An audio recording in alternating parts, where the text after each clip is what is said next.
సభకు విప్లవాభినందనలు. జోహార్ అమరవీరులకు. అధ్యక్ష, కామ్రేడ్స్, ఈ మధ్యకాలంలో మన రాష్ట్రాల్లో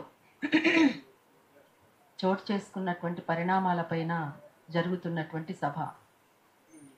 వాస్తవానికి ఈ సభకు నేను కిక్కిరిసిపోయే జనం వస్తారని ఆశించాను. ఎందుకంటే ఒక అమానవీయంగా ఎక్కడ పడితే అక్కడ చంపేసి దానికి బూటకపు ఎదురుకాల్పులు, అంటే అసలు ఎదురుకాల్పులు అని పెట్టడం, అసలు బూటకం అనేటువంటిది అందరికీ స్పష్టమే. ఎన్కౌంటర్ అని పేరు పెట్టి చంపేసి వాళ్ళ దగ్గర ఇన్ని తుపాకులు దొరికినాయని చెప్పేసి వాటిని తీసుకొచ్చి ప్రదర్శించడం అనేటువంటిది పరిపాటి అయిపోయింది. అంటే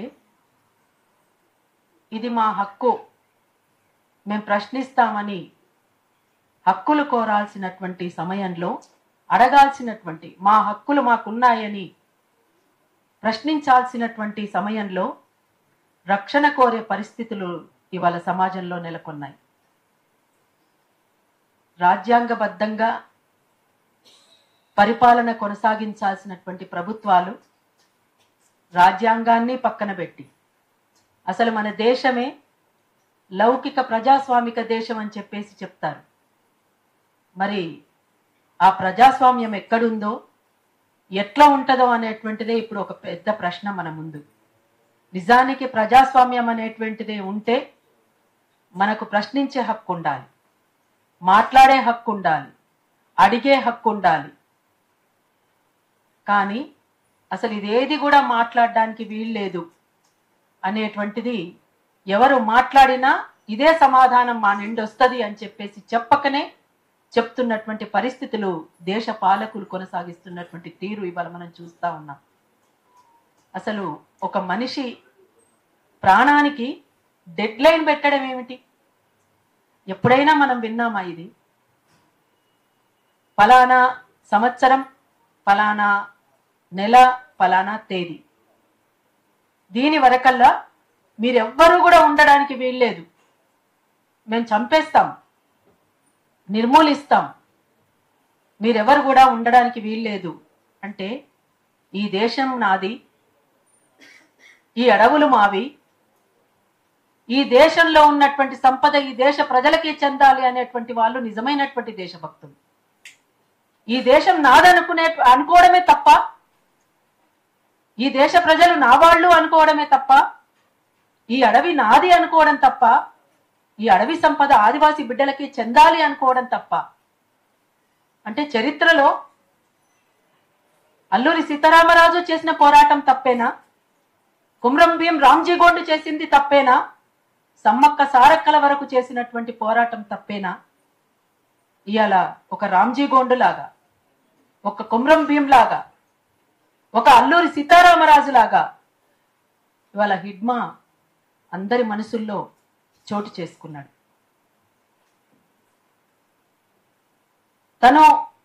తనను చంపినరో లేదో తెల్లవారి నుండే మైనింగ్ మొదలైపోయిందని చెప్పేసి మీడియాలో వస్తుంది.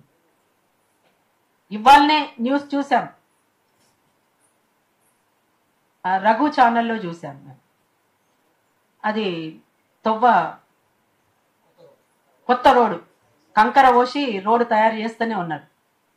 ఇక మనకు ఎవరు అడ్డు లేరు కదా, మన ఇష్టారాజ్యంగా అడవిని నరకొచ్చు, అడవిలో ఉన్నటువంటి సంపదను దోసుకోవచ్చు, దీన్ని ఏమైనా చేయొచ్చు. మరి పౌర సమాజం ఏం చేస్తుంది? మనం పీలుస్తున్నటువంటి గాలి ఎక్కడి నుంచి వస్తుంది అనేటువంటి స్పృహ ఎందుకు లేకపోయింది? ఈ అడవులన్నీ మాయమైపోతే అసలు మన మనుగడ ఉంటుందా లేదా అనేటువంటి ప్రశ్న ఎందుకు రాలేకపోతుంది? ఇవాళ నేచర్ గురించి మాట్లాడితే నేరమైపోతున్నటువంటి పరిస్థితుల్లో మనం ఉన్నాం. ఇంత స్పృహ లేకుండా ఎందుకుంటున్నారు జనం? కానీ ఎవరు? ఇప్పుడు మేము మీటింగ్కి వస్తున్నప్పుడు తొవ్వలో ఒక అన్న కలిసిండు, ఇప్పుడు ఈడికి వస్తున్నప్పుడు ఎంత దుర్మార్గం కదా అట్లా చంపడము. దుర్మార్గమే.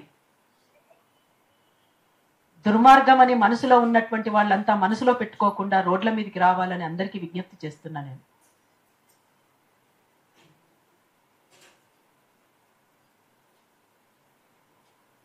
హిడ్మా రాజే మరణం తర్వాత, వాళ్ళను హత్య చేసిన తర్వాత,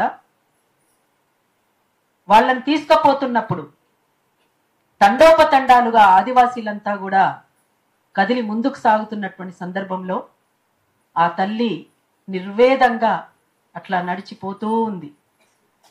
అంతేకాకుండా బహుశా ఎర్రగుడ్డ కప్పిన తర్వాతనో చితిపైన ఇద్దరిని ఒకే చోట పెట్టినటువంటి సందర్భం మనం దాదాపుగా నేను చూడలేదు. వాళ్ళిద్దరినీ ఒకే చోట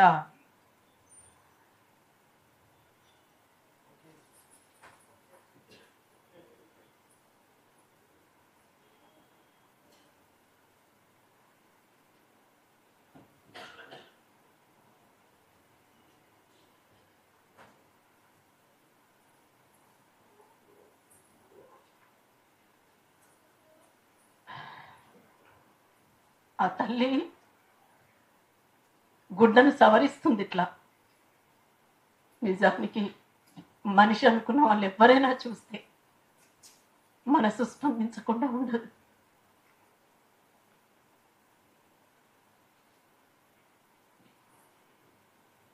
వాళ్ళు చేసినటువంటి నేరం ఏమిటి? ఇంతకుముందు కోదండరామన్న చెప్పినట్టు 5th షెడ్యూల్లో అడవిలో ఆదివాసీలకు రావాల్సినటువంటి హక్కులు ఉండాలి కదా. ఈ అడవి నాది అనుకునేటువంటి హక్కు వాళ్ళకు ఉంది కదా. తరతరాలుగా వాళ్ళు అడవిని అంటి పెట్టుకొని ఉన్నారు కదా. వాళ్ళు మన దగ్గరికి రాలేదు, వాళ్ళు మన జీవితాల్లోకి రాలేదు. మీ ఆస్తులు కావాలి, మీ కోటలు కావాలని మన దగ్గరికి రాలేదు. వీళ్ళే వాళ్ళ దగ్గరికి పోయిండ్రు. ఎందుకంటే ఆ అడవిని కాజేయడానికి అనేటువంటిది అందరికీ స్పష్టమే. నేను కొత్తగా చెప్పేది ఏం లేదు. ఇప్పటికైనా డెడ్ లైన్ పెట్టడం ఆపేసి, సమాజంలో ఇవాళ అవినీతి పెద్దగా జరుగుతుంది. ఆకలి ఉన్నది, దరిద్రం ఉన్నది, అణిచివేత ఉన్నది, దోపిడీ ఉన్నది, పీడన ఉన్నది. ఇవన్నీ లేకుండా ఉండేటువంటి సమాజం కావాలని కోరుకుంటున్నటువంటి వాళ్ళంగా ఇది ఎట్లా చేయాలి, ప్రజలకు ఏం జరపాలో, ప్రజలకు ఏం కావాలో, ఏం కోరుకుంటున్నారో ఆ ప్రజలు కోరుకునేటువంటి దాన్ని మనం ఏం చేయగలం అనేటువంటిది రాజ్యాంగం మీద ప్రమాణం చేసినటువంటి పాలకులు ఆలోచించాలి. కానీ రాజ్యాంగాన్ని పక్కన పెట్టేసి వాళ్ళు ఏర్పాటు చేసినటువంటి కోర్టులే, వాళ్ళు ఏర్పాటు చేసినటువంటి చట్టాలే, వాటన్నిటినీ కూడా పక్కన పెట్టేసి ఇష్టానుసారంగా చంపుతూ పోతున్నారు. ఒక నిరాయుధులుగా ఉన్న వాళ్ళని అనారోగ్యంతో వచ్చారని చెప్పేసి వార్త.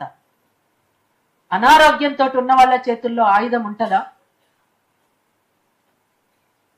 అసలు ఆయుధం పట్టుకొని ఆ పట్టణం దాకా వచ్చేటువంటి పరిస్థితి ఉందా ఇవాళ? అసలు బ్రతకడమే కష్టమైనటువంటి పరిస్థితిలో అనారోగ్యంతో వచ్చినటువంటి వాళ్ళని, నిరాయుధులుగా ఉన్న వాళ్ళని ఎదురు కాల్పుల పేరిట చంపి ఎన్కౌంటర్ అని పేరు పెట్టి, ఇది యుద్ధనీతి కాదు. అందుకనే ఇప్పటికైనా బయట ఉన్నటువంటి శక్తులు ఎవరైనా, సంఘాలుగా, వ్యక్తులుగా ఉన్నటువంటి వాళ్ళందరైనా, ప్రజలు పెద్ద మొత్తంలో వీటిపైన స్పందించాలి. ఇంతకుముందు చాలా విషయాలు కోదండరామన్న మాట్లాడారు. వాటన్నిటిపైన ఒక కార్యాచరణ రూపొందించుకోవాల్సినటువంటి అవసరం అయితే ఉంది. ఇది ఇంకా మరిన్ని చూడలేము. ఇంకా ఇటువంటి సంఘటనల్ని మరిన్ని చూడలేము, వినకూడదు కూడా. ఆ రకంగా ఉండాలని మనస్ఫూర్తిగా ఆకాంక్షిస్తున్నాను. ఒక ప్రజా కళాకారులంగా, ఒక విప్లవ సాంస్కృతికోద్యమంలో పనిచేస్తున్నటువంటి వాళ్ళంగా మేము కూడా కోరుకునేది అందరూ ఒకతాటి మీదికి రావాలని, తప్పనిసరిగా దీనికి ఒక పరిష్కారాన్ని వెతుక్కోవడానికి అందరం సిద్ధం కావాలని మరొకసారి తెలియజేస్తూ లాల్ సలాం.